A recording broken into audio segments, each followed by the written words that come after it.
हम आज फिर इस बात को कह रहे हैं कि कयामत के दिन तक भी कभी कयामत का दिन तो कभी आना ही नहीं है, और इसलिए बाबरी ढांचे का पुनर्निर्माण कभी होना ही नहीं है।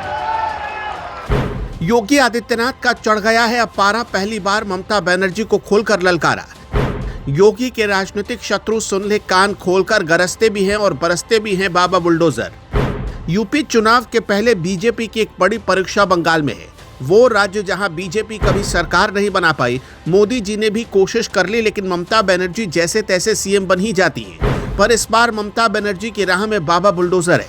जी हां, योगी आदित्यनाथ ने बीजेपी को बंगाल जिताने का जिम्मा ले लिया है, और जिसे यकीन न हो वो खुलकर सुन ले योगी आदित्यनाथ की यह हुंकार।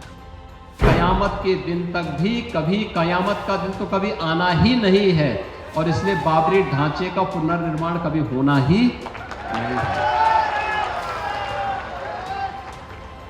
जो कयामत के दिन आने का सपना देख रहे हैं, ऐसे ही सड़गल जाएंगे, कभी वह दिन आने वाला नहीं है।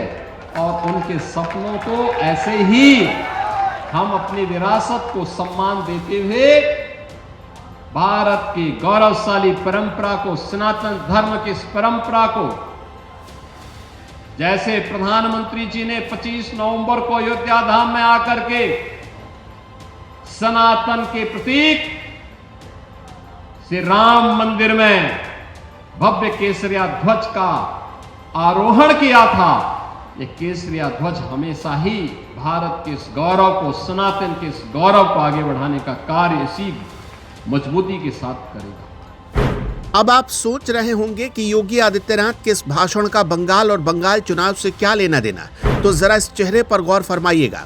ये हैं हुमायूं कबीर, कभी ममता बनर्जी के चहेते थे, लेकिन अब जनता उन्नयन पार्टी के अध्यक्ष हैं।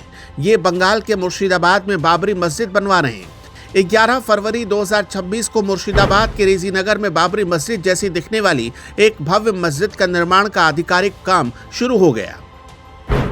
इस आयोजन में हुमायूं कबीर ने अपनी सियासी ताकत का भी जमकर प्रदर्शन किया।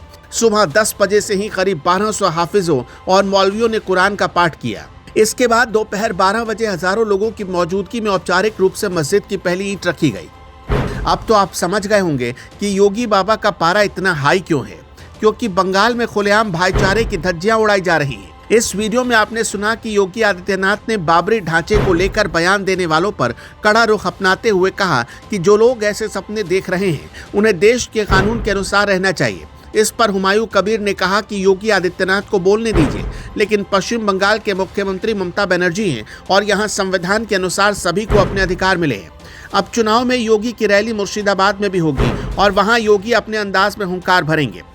और जो लोग अभी सपना देख रहे हैं बाबरी ढांचे का, तो उनको हम भी ये बता देना चाहते हैं कि कयामत का दिन कभी नहीं आने वाला है और कभी नहीं आएगा।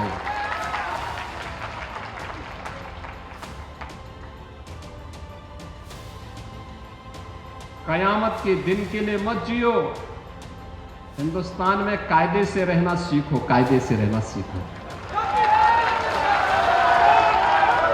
यहां का कानून मानो,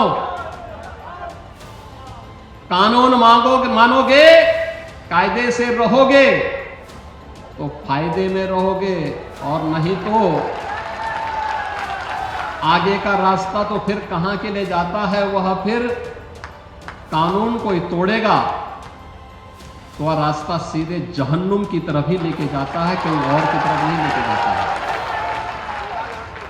कानून तोड़ करके कोई जन्नत जाने का सपना देख रहा है, तो सपना उसका कभी पूरा नहीं होने वाला है। एक सकारात्मक सोच के साथ भारत के विकास के लिए हर भारतीय का दायित्व होना चाहिए। हम सब भारतीय मिलकर के एक भारत श्रेष्ठ भारत के निर्माण के लिए कार्य करें। एक भारत श्रेष्ठ भारत हर भारतीय के लिए अभीष्ट होना चाहिए। हमारे जीवन का संकल्प होना चाहिए, हमारा देश वैभवशाली हो, हमारा देश विकसित हो। हर संत की साधना अपने देश के लिए होती है। अपने धर्म के लिए होती है और धर्म भी देश के लिए समर्पित होता है। दोनों एक दूसरे के पूरक बनकर के कार्य करते हैं, अलग नहीं हो सकते। एक शरीर है तो दूसरी उसकी आत्मा है, दोनों को अलग करके नहीं रखा जा सकता है, अलग नहीं किया जा सकता है। और अगर आप अलग करने का प्रयास करेंगे तो ऐसे ही होता है जैसे शरीर से आत्मा निकल जाती है तो शरीर जैसे निस्तेज हो जाता है, ऐसे ही राष्ट्र के जीवन में भी ऐसे ही होता है। भारत और सनातन दोनों एक दूसरे के पूरक हैं, दोनों को अलग करके नहीं रखा जा सकता है। और इसीलिए तो वर्तमान में आप देख रहे होंगे दुनिया भर से प्रहार हो रहे हैं सनातन धर्म पर, भारत और भारतीयता पर। अंदर और बाहर से होने वाले इन प्रहारों से हमें सजग होना होगा, सचेत रहना होगा। तो सुना आपने, योगी बाबा जो बंगाल में बोलेंगे उसका ट्रेलर यूपी में ही दे दिया। यानी अब ममता बनर्जी की लड़ाई मुश्किल है। इस बार टीएमसी को पूरी ताकत लगानी होगी, वरना योगी बाबा बीजेपी का कमल खिलाकर ही दम लेंगे।